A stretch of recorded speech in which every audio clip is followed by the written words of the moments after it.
किसी भी एज में किसी भी प्रकार का ट्यूमर बेनाइन हो या मैलिग्नेंट वो हो सकता है। क्या ब्रेन ट्यूमर हमेशा कैंसर होता है या नॉन कैंसरस भी हो सकता है? ये सब मिथ्या है कि केवल मोबाइल की रेडिएशन से ही ब्रेन ट्यूमर हो जाएगा। क्या जेनेटिक या फैमिली हिस्ट्री का रोल होता है? ब्रेन ट्यूमर के सबसे अर्ली वार्निंग साइंस क्या है? कैसे पता चलेगा नॉर्मल हेडेक और ट्यूमर वाले हेडेक में डिफरेंस क्या है? रिलेटिव्स भी समझते हैं कि इसको तो ब्रेन ट्यूमर है, उनके दिमाग में होता है कि अब तो ये गया। ब्रेन ट्यूमर को लेकर सबसे कॉमन मिथ्स क्या है? आप ऑडियंस को क्या फाइनल एडवाइस देना चाहेंगे? कब अलर्ट होना चाहिए, क्या इग्नोर करना चाहिए? नमस्कार दोस्तों, मैं डॉक्टर विकास कथुरिया। आज मैं बात करने वाला हूँ ब्रेन ट्यूमर्स के बारे में। बहुत इंपॉर्टेंट चीजें हैं, वीडियो को अंत तक देखिएगा और मुझे फॉलो करिएगा। डॉक्टर, सबसे पहले सिंपल लैंग्वेज में ब्रेन ट्यूमर होता क्या है? ब्रेन ट्यूमर ब्रेन के अंदर पाया जाने वाला एक छोटा सा गांठ का टुकड़ा या मांस का टुकड़ा है जो अनियंत्रित रूप से ब्रेन के अंदर बढ़ता है। उसी को सिंपल भाषा में ब्रेन ट्यूमर कहते हैं। क्या ब्रेन ट्यूमर हमेशा कैंसर होता है या नॉन कैंसरस भी हो सकता है? ब्रेन ट्यूमर दोनों ही टाइप का हो सकता है। जो बिना कैंसरस होता है उसको हम बेनाइन ट्यूमर कहते हैं और जो कैंसरस होता है उसको हम मैलिग्नेंट कहते हैं। ये मैलिग्नेंट ट्यूमर भी दो टाइप के हो सकते हैं, यानी ब्रेन के अंदर से ही पैदा होने वाले और एक बाहर से उठकर आने वाले। जो बाहर से उठकर आते हैं वो या तो हमारे लंग से या स्तन कैंसर से, तो इन कैंसर्स को हम मेटास्टेसिस वाली कैटेगरी के अंदर डालते हैं। बेनाइन और मैलिग्नेंट ब्रेन ट्यूमर में डिफरेंस क्या होते हैं? बेनाइन ट्यूमर ब्रेन के इंडिजिनस ब्रेन ट्यूमर्स होते हैं जो ब्रेन के अंदर ही स्टार्ट होते हैं, बट वो इतना स्लो ग्रोथ करते हैं और इनको रिमूव करना संभव होता है। ये ट्यूमर्स छोटे रूप में जब होते हैं तो सामने नहीं आते, यानी ये सिम्टोमेटिक नहीं होते। जैसे ही ये थोड़े से बड़े हो जाते हैं या ये कोई दौरा थ्रो करते हैं, सीजर थ्रो करते हैं, तभी ये सामने आते हैं। बहुत बार सीटी स्कैन या एमआरआई किसी और कारण से कराया जाता है और उसमें ब्रेन ट्यूमर मिलता है। किसी पेशेंट को हेड इंजरी हुई है और हम कोई एमआरआई या सीटी स्कैन कराते हैं तो उसमें छोटा सा गांठ का मिलना, मेनिंजियोमा हो सकता है, तो वो इंसिडेंटल रूप में भी सामने आता है। क्या ब्रेन ट्यूमर किसी भी एज में हो सकता है? यस, ब्रेन ट्यूमर किसी भी एज में हो सकता है। हमने देखा है कि 6 मंथ्स या टोडलर एज ग्रुप, तो उसमें कैटेगरी अलग होती है, तो कंजेनिटल ट्यूमर्स भी बोलते हैं। मेडुलोब्लास्टोमा एक इसी टाइप का ट्यूमर है जो कि 8-9 महीने 1 साल के ऊपर प्रेजेंट करता है, जो कि मैलिग्नेंट होता है। जो 20-25 साल की उम्र के आसपास प्रेजेंट करते हैं वो मेनिंजियोमास या लो ग्रेड ग्लायोमास होते हैं, और जो 40-45 या 60 साल की उम्र में होते हैं उनको हम ग्लायोब्लास्टोमा, यूजुअली उनमें वो देखा गया है। बट किसी भी एज में किसी भी प्रकार का ट्यूमर बेनाइन हो या मैलिग्नेंट वो हो सकता है। क्या इंडिया में ब्रेन ट्यूमर के केसेस बढ़ रहे हैं? इंडिया में ही नहीं, बाकी पूरे विश्व में ब्रेन ट्यूमर के केसेस बढ़ रहे हैं। इसके लिए सबसे इम्पोर्टेंट रीजंस हैं हमारे लाइफस्टाइल में बदलाव और एनवायरनमेंट में टॉक्सिन्स, पेस्टिसाइड्स का होना या रेडिएशंस का होना। तो ये ऐसा नहीं है कि केवल इंडिया में ही बढ़ रहे हैं, ऑल ओवर वर्ल्ड ये ट्रेंड देखा गया है।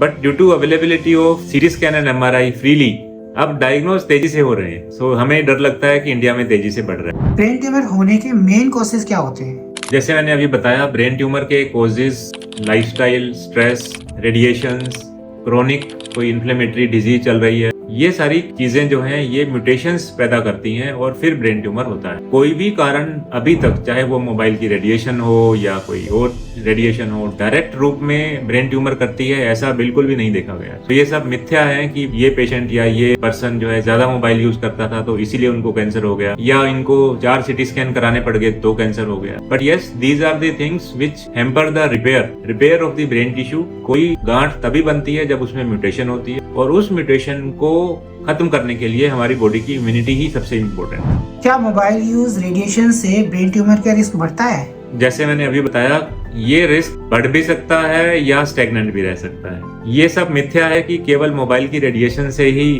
ब्रेन ट्यूमर हो जाएगा। अभी तक जितने भी मोबाइल्स मार्केट में आए हैं सभी के अंदर रेडिएशंस का एक चेक होता है और उस चेक के हिसाब से एक लिमिट सेट है। बट यस, अगर आप मोबाइल का यूज दिन में 6 घंटे 8 घंटे के आसपास कर रहे हैं तो आपको सचेत हो जाना चाहिए। क्या जेनेटिक या फैमिली हिस्ट्री का रोल होता है? जेनेटिक हिस्ट्री का मतलब है कि ऐसे पर्सन के डीएनए में वल्नरेबिलिटीज का मौजूद होना, उनमें म्यूटेशंस आने की संभावना जल्दी है, यानी उनमें ताकत कम है। और म्यूटेशंस जो हैं वो तभी होते हैं जब कोई इरिटेंट फैक्टर मौजूद हो या कोई टॉक्सिन मौजूद हो या कोई पेस्टिसाइड मौजूद हो। तो यानी अगर आपका फैमिलियल हिस्ट्री है और आपको साथ में एक्सपोजर भी है तो आप में स्पोरेडिक म्यूटेशन जो होती हैं उसके चांसेस ज्यादा हो जाते हैं। बट सबसे इंपॉर्टेंट चीज जो मैं बताना चाहूंगा कि कुछ सिंड्रोम्स जैसे न्यूरोफाइब्रोमेटोसिस ऐसी चीज है जिसमें फैमिलियल कैंसर्स चलते हैं। यूजुअली ये कैंसर्स मेनिंजियोमा एंजियोमास या न्यूरोफाइब्रोमास होते हैं जो कि नॉन कैंसरस यानी बेनाइन होते हैं। तो इन कैंसर्स को हम फैमिलियल में देखते हैं कि यस किसी पेशेंट के फादर को था, उसको खुद को है और उसको बच्चा जो है उसका 10 साल का हो गया है और हम तीनों जनरेशन में शरीर के अलग अलग हिस्से में गांठें। बहुत बार देखा गया है कि ये ट्यूमर्स ब्रेन के कुछ हिस्से में या स्पाइनल कॉर्ड के किसी हिस्से में प्रेजेंट करते हैं और प्रेशर सिम्टम्स करते हैं। और जब हम इन्वेस्टिगेट कराते हैं तो इनको एक नहीं, दो नहीं, मल्टीपल ट्यूमर्स मल्टीपल जगह, वो भी ब्रेन के अंदर और स्पाइन के अंदर मिल सकते हैं। तो इनको हम फैमिलियल बेनाइन कैंसर्स के अंदर रखते हैं, ये मैलिग्नेंट नहीं होते। क्या लाइफस्टाइल फैक्टर का कनेक्शन होता है? Stress, diet, sleep? लाइफस्टाइल का मतलब यही है कि हम अपने दिनचर्या में फुल डे में क्या क्या चीजों से गुजरते हैं, वो हर छोटी चीज लाइफस्टाइल कहलाती है। यानी अगर हम किसी जगह पर बैठे हैं, वहां पर स्ट्रेसफुल एटमॉस्फेयर है, जैसे आपका ऑफिस है, तो we need to make it lively, we need to restrict our mobile use, we need to avoid unnecessary radiations. हमें अपने आप को डी स्ट्रेस करना है, हमें योगा प्राणायाम करना है जिससे कि हमारी ब्रेन वेव्स नियंत्रित हों। हमें आउटिंग करनी है, हमें बाहर घूमने जाना है, हमें शुद्ध शाकाहारी भोजन खाना है। जो लोग नॉन वेजिटेरियंस हैं उनको सिलेक्शन ऑफ फूड ध्यान रखना है कि आपका फूड कहाँ से आ रहा है। तो डाइट में एंटीऑक्सीडेंट्स को शामिल करें और नट्स खाएं, magnesium rich food, calcium rich food, vitamin B12 rich food खाएं और कुछ हद तक सन एक्सपोजर भी लें। तो ये सारी चीजें लाइफस्टाइल के अंदर आती हैं। दूसरे कैंसर बॉडी से ब्रेन में स्प्रेड हो सकते हैं? यस, जैसा मैंने पहले बताया, इनको हम मेटास्टेसिस ट्यूमर कहते हैं। किसी को कैंसर डायग्नोस हुआ है किसी और एरिया का, जैसे lung cancer, breast cancer, prostate cancer या आंत का कैंसर। ये कोई भी कैंसर अगर ग्रेड 4 में प्रवेश करता है तो ये कैंसर की सेल्स ब्लड वेसल्स के थ्रू किसी भी शरीर के किसी भी भाग में जा सकती हैं और ब्रेन भी उनमें से एक है, क्योंकि ब्रेन की ब्लड सप्लाई बाकी अंगों के मुकाबले कुछ ज्यादा ही होती है, क्योंकि उसकी रिक्वायरमेंट ज्यादा होती है। ऐसे में जो ट्यूमर सेल्स हैं वो ब्रेन के अंदर जाकर और वहां पर नेस्ट बना लेती हैं, बैठ जाती हैं। और बहुत बार देखा गया है कि वो ब्रेन ट्यूमर एक छोटी गांठ ना प्रेजेंट कर मल्टीपल छोटी छोटी गांठों के रूप में भी प्रेजेंट कर सकता है, जिसको हम मल्टीपल मेटास्टेसिस भी कहते हैं। ब्रेन ट्यूमर के सबसे अर्ली वार्निंग साइंस क्या है? ब्रेन ट्यूमर के अर्ली वार्निंग साइंस हेडेक ही है। हेडेक में अर्ली मॉर्निंग वॉमिटिंग आना, वॉमिटिंग के बाद हेडेक का रिलीव हो जाना और ये पैटर्न बार बार होना, या आपका हेडेक अनियंत्रित रूप में ज्यादा हो जाना और किसी भी दवाई से आराम ना आना।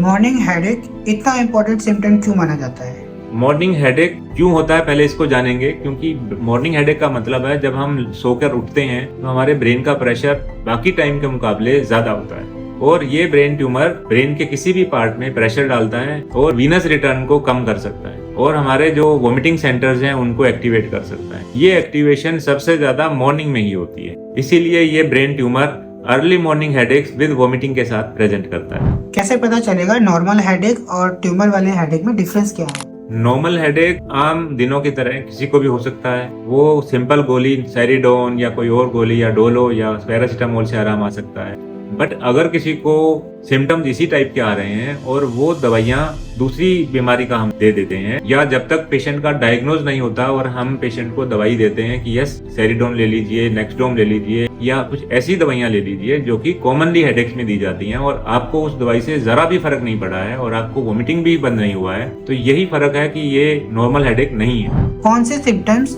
बिल्कुल इग्नोर नहीं करने चाहिए?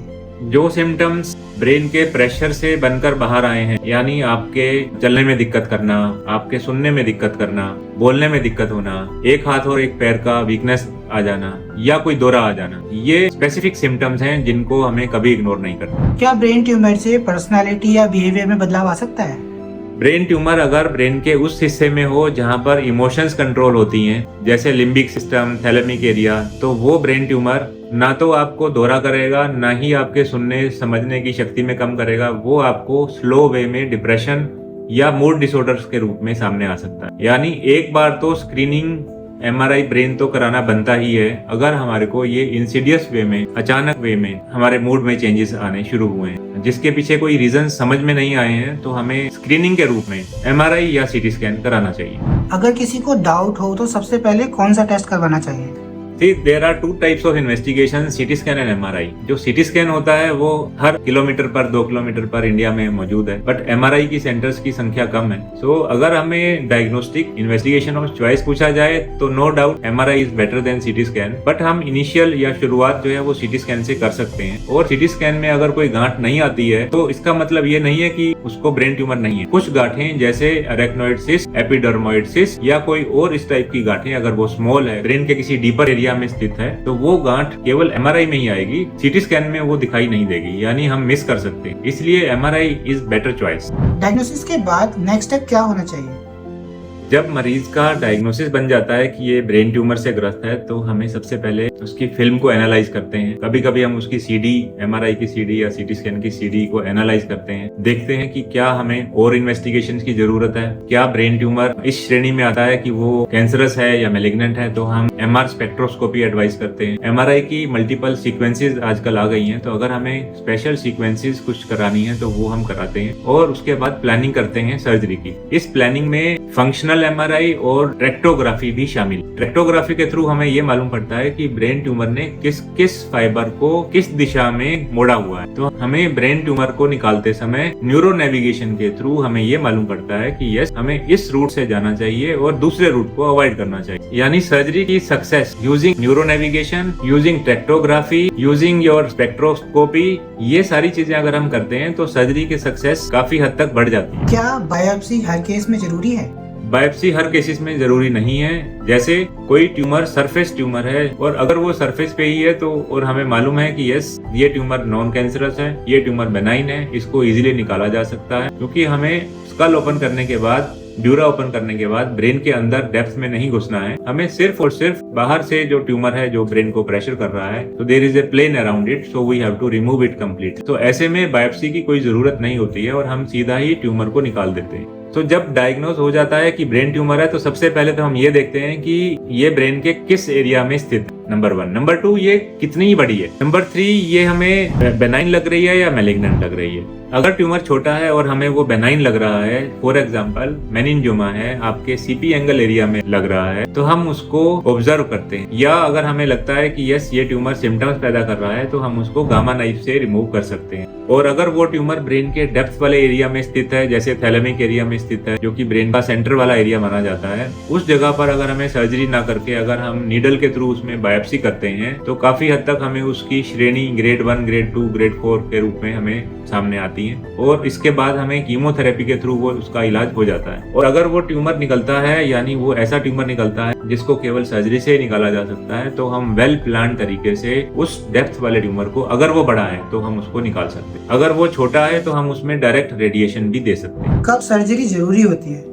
हर ब्रेन ट्यूमर की सर्जरी जरूरी नहीं है। अगर वो स्मॉल है, इंसिडेंटल है, किसी की एज 80 इयर्स है, उनको कोई हेड इंजरी हुई है और उनके सिर में एक छोटा सा मेनिंजियोमा पाया गया है जो कि उनको प्रेशर इफेक्ट नहीं कर रहा है, और हो सकता है वो पिछले 4 साल से है, तो हम उसकी ब्रेन सर्जरी एडवाइस नहीं करते हैं। अगर वो ट्यूमर यंग एज में पाया गया है बट वेरी स्मॉल है, तो हम उसको ऑब्जर्वेशन के लिए कहते हैं कि यस, आप ऑब्जर्व करिए। अगर कुछ ब्रेन ट्यूमर इस टाइप के निकल के आते हैं, जैसे एपिडर्मोइड, अरेक्नोइड सिस्ट, जिसमें सेल्स इन्वॉल्व ज्यादा नहीं है, यानी वो ऑलरेडी एक फॉरेन बॉडी है और वो बड़ी नहीं हो रही है, तो हम उसमें सर्जरी नहीं करते हैं। इसमें सिर्फ ऑब्जर्वेशन किया जाता है। अगर ये सिम्टम्स प्रोड्यूस कर रही है, प्रेशर सिम्टम्स प्रोड्यूस कर रही है, तो हम उसको निकालने की सलाह देते हैं। गामा नाइफ सर्जरी क्या होती है और किन पेशेंट के लिए बेस्ट है? गामा नाइफ सर्जरी, जैसे कि नाम से पता लग रहा है कि ये एक प्रोसीजर है, और नाइफ का मतलब चाकू नहीं है, गामा का मतलब है रेडिएशन। तो ये गामा रेडिएशन से होने वाली एक इलाज है जो कि सर्जरी के रूप में ही इसको बोला जाता है, बट ये इनफैक्ट सर्जरी नहीं है। ये एक फोकस्ड रेडिएशंस हैं जो कि डेप्थ ऑफ द ब्रेन में, यानी ब्रेन के डीपर टिश्यूज में अगर कोई गांठ है तो उसको अगर हम रेडिएशन देते हैं तो वो गामा नाइफ कहलाती है। उसको हम स्टीरियोटैक्टिक फोकस्ड रेडियोथेरेपी भी कह सकते हैं। जो इसका इलाज है गामा नाइफ का, ये 3 से 5 साल तक स्लो वे में आगे बढ़ता है, अनलाइक सर्जरी जो कि immediately with in a period of 1 day, matter of days, matter of hours का काम है और आप डिस्चार्ज होकर जा सकते हैं। क्या ब्रेन ट्यूमर का ट्रीटमेंट कम्प्लीटली पॉसिबल है?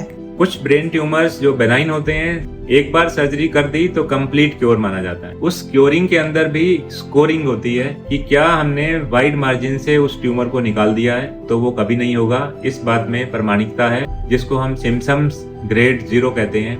किसी को कोई मेनिंजोमा है और वो आपने विद ड्यूरा जहाँ पर वो चिपका हुआ था, जो उसका सोर्स था, उसके साथ में पूरा निकाल दिया है, तो आपको वो ट्यूमर उस जगह पर कभी नहीं होगा।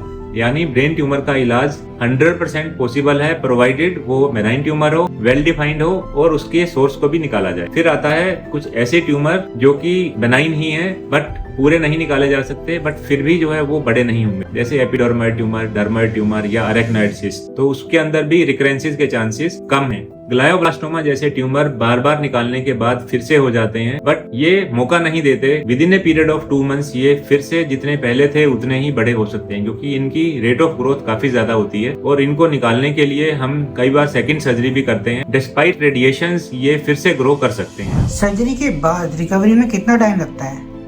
यूजली सर्जरी को हम क्रेनियोटमी कहते हैं और सर्जरी में 3 से 5 दिन का समय लगता है। हॉस्पिटलाइजेशन, आपकी छुट्टी हो जाती है 5-7 डेज के अंदर अंदर। कुछ लोगों को 8 to 9 डेज में डिस्चार्ज मिलता है। अगर किसी को ब्रेन ट्यूमर के साथ साथ हमने कोई और प्रोसीजर किया हो, जैसे एक्सटर्नल वेंट्रिकुलर ड्रेनेज, यानी ब्रेन में पानी का भराव हो रहा है, तो वो हमने एक छोटी सी पाइप डालकर उसमें पानी को इकट्ठा करते हैं। ऐसे केसेस में कभी कभी डिले होता है और अमूमन ये देखा गया है कि एक ब्रेन ट्यूमर का पेशेंट 5th डे पर डिस्चार्ज हो जाता है। आजकल ये कोशिश रहती है कि हम न्यूरो नेविगेशन का यूज करें, मिनिमल इन्वेजिव सर्जरी करें, बिल्कुल छोटे से की होल से सर्जरी करें और आपकी छुट्टी केवल 3rd डे पर भी हो सकती है। क्या पेशेंट नॉर्मल लाइफ वापस से जी सकता है? यस, पेशेंट अगर समय पर प्रेजेंट करे, उसकी गांठ फ्रेंडली हो यानी बेनाइन हो, और अगर ये गांठ फ्रेंडली ना हो, बेनाइन ना भी हो और ये मेलिग्नेंट हो, बट इसका इलाज समय पर हो जाए, तो भी वो पेशेंट पूरी जिंदगी अपनी जी सकता है। अगर ट्यूमर हमारा ग्रेड 1 आता है और ये दोबारा नहीं बढ़ता है, तो हमारी life almost complete normal way में आगे चलती है। अगर ये ग्रेड 2 और ग्रेड 4 के बीच में आता है तो हमें रेडिएशन लगता है। क्या ट्यूमर दोबारा हो सकता है? अगर हाँ, तो कैसे प्रिवेंट करें? यस, ट्यूमर दोबारा हो सकता है। डिपेंड करता है कि आपकी सर्जरी किस ढंग से हुई है। अगर वो मेनिंजोमा है, सिम्पटम ग्रेड 0 के रूप में, अगर उसको कंप्लीट निकाला गया है तो ब्रेन ट्यूमर नहीं होगा। बट अगर उसका कुछ पार्ट छोड़ दिया गया है या छोड़ना पड़ा है डॉक्टर को, क्योंकि वो ट्यूमर के कुछ सेल्स ब्लड वेसल्स के ऊपर चिपके हुए थे या इतने इंपॉर्टेंट एरिया के ऊपर थे कि उसको निकालना संभव नहीं था, या किसी खून की नाली जाते हुए के ऊपर जैसे वीनस साइनसिस के ऊपर चिपके हुए थे, तो इन चीजों में ब्रेन ट्यूमर्स अगर वो बेनाइन भी हो तो over a period of 7-8 years वो प्रेजेंट फिर से कर सकते हैं। ब्रेन ट्यूमर को लेकर सबसे कॉमन मिथ्स क्या है? अगर मैं आम जनता की बात करूं और पेशेंट्स मेरे पास आते हैं उनकी बात करूं, तो बहुत ही डर के साथ पेशेंट आते हैं। रिलेटिव्स भी समझते हैं कि इसको तो ब्रेन ट्यूमर है, क्योंकि उन्होंने कहीं ना कहीं से MRI या CT स्कैन कराया होता है और उस CT स्कैन में उनको ब्रेन ट्यूमर समझ में आ चुका होता है। उनके दिमाग में होता है कि अब तो ये गया। सबसे पहले तो आप ये श्रेणी देखें कि किस श्रेणी का है। अगर ये ग्रेड 1 का है तो बिल्कुल ना घबराएं, तो ये मिथ्या सबसे बड़ा है कि ब्रेन ट्यूमर है तो अब तो ये गया। दूसरा चीज, अगर किसी को ब्रेन ट्यूमर डायग्नोज हो गया है तो उसका जो सर्जरी है आजकल क्वाइट सेफ है। इस सर्जरी के बारे में भ्रांतियां हैं कि अगर ये ब्रेन ट्यूमर है तो अब तो उसका ब्रेन ही निकालना पड़ेगा, यानी अब ये अपंग हो जाएगा और अब ये बेड पे लेटेगा, अब तो ये पैरालाइज हो जाएगा। तो अब ये वाली बात भी मिथ्या है। आप ऑडियंस को क्या फाइनल एडवाइस देना चाहेंगे? कब अलर्ट होना चाहिए, क्या इग्नोर करना चाहिए? ऑडियंस के लिए इंपॉर्टेंट सलाह, अपने अनयूजुअल सिम्टम्स को पहचानें। खास तौर पे वोमिटिंग के साथ हेडेक्स को इग्नोर ना करें, और कुछ ऑब्वियस सिम्टम्स जैसे कमजोरी, सुनने में दिक्कत, डबल दिखाई देना, धुंधला दिखाई देना, इन सिम्टम्स को इग्नोर ना करें। अपने सिम्टम्स को पहचानने के लिए अपने न्यूरोलॉजिस्ट डॉक्टर का या जनरल फिजिशियन डॉक्टर का सहारा लें। अगर आपको डायग्नोज हो चुका है और अगर आपको डॉक्टर ने उसको निकालने की सलाह दी है और आप फिर भी नहीं निकलवा रहे हैं, तो उसका सर्जरी समय पर कराएं, नहीं तो वो ग्रो कर उसके स्टेजिंग कन्वर्जन में चला जाता है, यानी grade 2 tumour can be converted into grade 3 and grade 4। तो ऐसे में जो हमारी जीने की टोटल ईयर्स हैं, जिनको हम सर्वाइवल इंडेक्स कहते हैं, अगर हम देर से सर्जरी कराते हैं तो वो सर्वाइवल इंडेक्स भी कम हो जाता है। अगर आपको ये वीडियो अच्छी लगी हो तो हमें फॉलो करें, सब्सक्राइब करें और बेल आइकन जरूर दबाएं। कमेंट्स करें ताकि आपको हम ऐसी वीडियो बार बार बनाते रहें और भेजते रहें।